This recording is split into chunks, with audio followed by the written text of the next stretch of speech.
The SD-KFC-234/1 is one of the rewards for completing War Thunder's Space Race crafting event. Having the same great mobility as the other German Pumas, as well as the addition of a fast-firing 20mm cannon, is this 8-wheeled speedy boy worth the grind?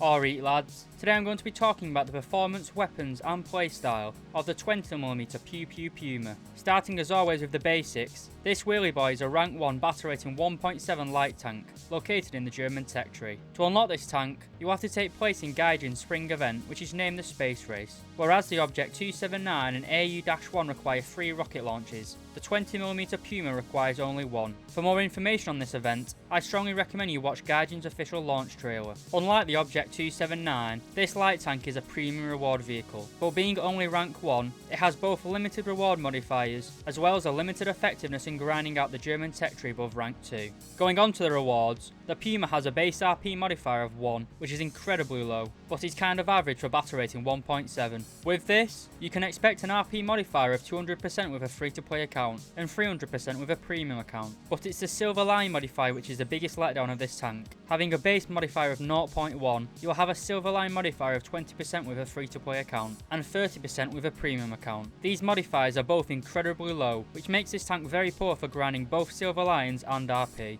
If you'd like to know more about the Pew Pew Puma, and whether it's worth grinding War Thunder through the constant server issues, poor teammates, and team killing, then stick around for the rest of the video.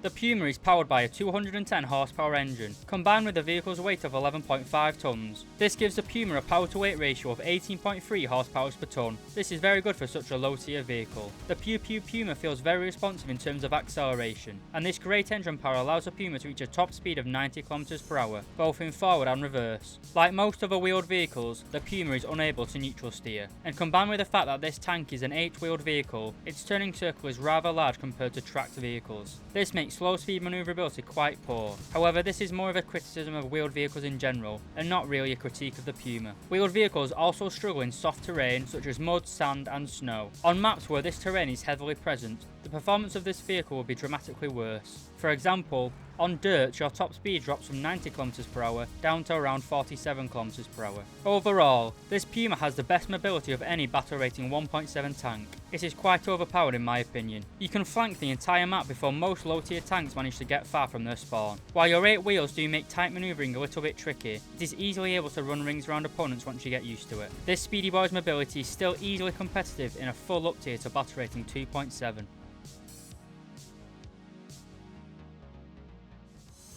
Being a low tier tank, no one is expecting this thing to be well armoured, and it isn't, but I found that you're pretty much immune from 50 cals, which was incredibly surprising. Talking of American guns, to test the armour of this tank, we'll be using the 37mm M6 cannon found on the M22 Locust, a common opponent I came across in game. Starting as always with the lower frontal plate, you can see that it is around 45mm thick. Moving upwards to the upper frontal plate, you can see that the frontal armour layout is split into 3 steps. The lower step is angled at 50 degrees and provides roughly 57mm of armour, whereas the second step is more angled at 66 degrees, but actually provides less armour protection overall, with only roughly 43mm of effective thickness. The last step of the armour is the driver's compartment, which like the second step only has around 40mm of armour protection. Like the frontal armour, the side armour is split into distinctive steps. The lower side armour is a constant 14mm thick, whereas the upper side armour is less at around 11mm thick. While this side armour is thin, I found it was pretty hard for enemies to pen my sides with 50 cals. Going back to the front of the turret, it only provides around 46mm worth of armour protection, and as expected, the sides of the turrets are thinner at only 10mm. Overall, the armour of the Pew Pew Puma is very bad, but what can you expect? It is unable to withstand the majority of rounds being fired at it. While the lack of armour is a fair critique of this vehicle, its shortcomings in the armour department can be overcome with sensible playstyle and smart positioning.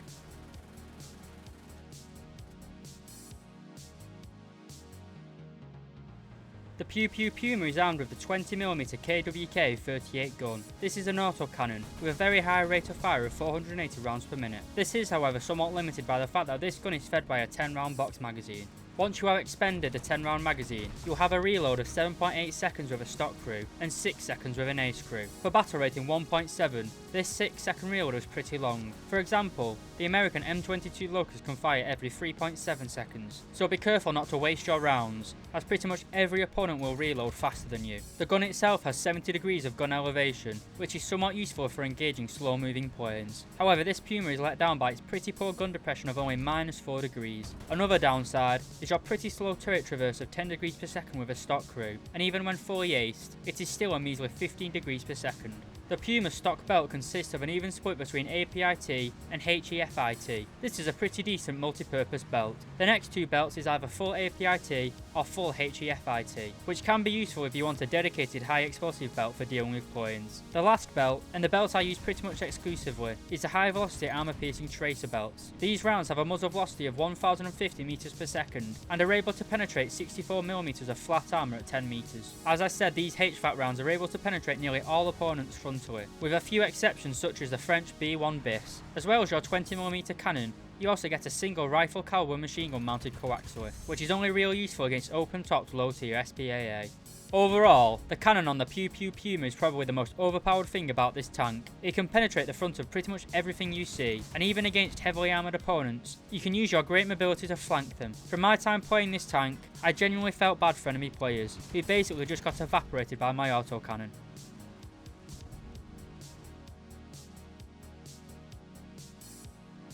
When I spawn into a game, I will take a full load of the HVAT belts. From here, you want to use your great mobility to flank opponents. When sitting on a flank, you can use your monster of a cannon to knock out opponents with minimal risk to yourself. You can also assist your team by flanking, as the Pew Pew Puma has the ability to scout opponents. Just remember to always relocate after a firefight is over. Like all lightly armoured tanks, if an enemy starts returning fire, retreat and relocate. Don't try and trade shots with other tanks. Whilst your gun is capable of dealing with them, low tier, medium and heavy tanks are usually more survivable than you, and could possibly survive the first hit, whereas the Puma is typically a one-shot kill. Naturally, this flanking tactic works best on large maps in War Thunder, and on smaller maps where flanking isn't really an option. Maps like Advance to the Rhine, for example, you should again utilise the great speed of this vehicle and get yourself into a strong anchor position at the start of a game and let opponents come to you. A much riskier alternative is to simply rush cap circles at the beginning of a game. While this is effective at getting you RP, as I said, it's incredibly risky. The light armour of the Puma means artillery poses a very serious threat to this vehicle, and you also run the risk of running directly into an opponent,